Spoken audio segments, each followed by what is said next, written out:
皆さんこんにちは、藤本穂まです。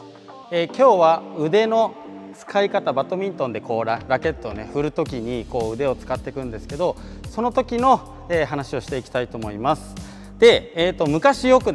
バドミントンで、ラケットを振る時に海内海外を使えってよく言われたと思うんですけど、医学用語的には海内海外というのは肘から先のこういう動きを海内海外というそうです。で、海内海外もちろん、必要だと思います。ただ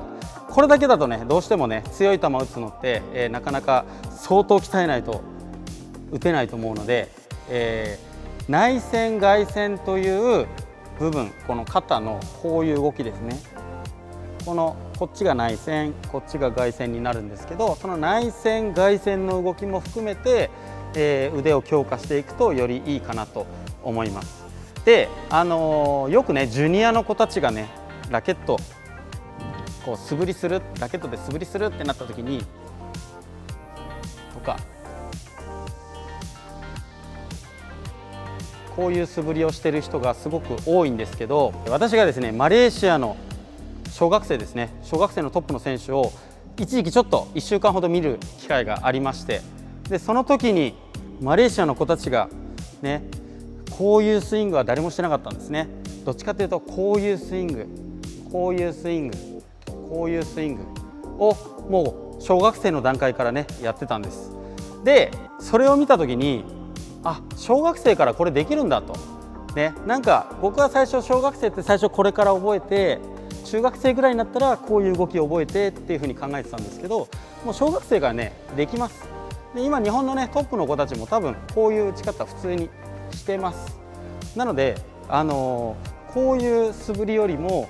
こういう素振りだと腕を振る方がメインになっちゃって、こっちがちょっと弱くなっちゃうんですね。で、こっちがこの振るのがメインじゃなくて、こっちをメインにさせてあげて、少しこっちは入れますけど、こっちをこの腕の内旋外旋そっちをもっともっとメインにしてあげられればいいかなというふうに思います。で、腕を振っちゃうデメリットっていうのがあります。日本のトップの選手の子たちを、前見た時に、その1週間マレーシアの子を見て、その後日本のトップの選手の子たちを見たんですけど、その時に日本の子たちすごい当てるのうまいんです。だけど腕を振ってしまうと、例えばスマッシュレシーブしました。スマッシュレシーブした後、体が必ずよろけるんです。でもマレーシアの子たちはパンパンパンパン、腕を振ってないので体持ってかれることないんですよね。腕振っちゃうと体持ってかれちゃいます。なのでこういう打ち方でこの内旋外旋がメイン、こういう動きでシャトルを打ってました。でも体幹トレーニングをすると日本の子たちの方が全然こういう体幹だったりとか、なんか背筋こういう体幹トレーニングすると全然日本人の子たちの方が強いんですよ。マレーシアの子たちは全然できません。だけど打つ時に日本人の子たちは腕振っちゃうのでちょっと一歩崩れちゃうんですね。でこれで結局試合するとやっぱマレーシアの子たちの方が全然強いんです。なのでそこ結構ジュニアのこの素振りの仕方も少し考えた方がいいのかなっていうふうに思いました。ただもし自分のジュニアの子たちがパンパンっていう多分こういうやり方してたら、お前なんだよその振り方、そんな格好つけた振り方すんじゃねえよっていうふうに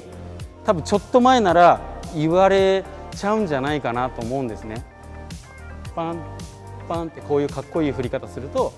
ちょっとお前混ぜてんじゃねえよみたいな、そういうノリになっちゃうかもしれないので、そうじゃなくてもこういう振り方パンこういうのがもう当たり前だと思って、コーチは接してあげた方がいいんじゃないかな。どうしても昔の体質が残ってる人はこんなかっこいい、こんなクロスヘアピンとかバーンってやられたら多分イラッとしちゃうかもしれないんですけど、もうそれが今は普通だと思った方がいいのかなと。腕を振ってたら多分ちょっと体もよろめくしデメリットの方が多いんじゃないかと思いますので、ぜひちょっと参考にして、この海内海外だけじゃなくて内旋外旋、こういう動き、こういう動きをぜひ小学生の間からできるようにしてあげた方がいいんじゃないかなと思います。以上です。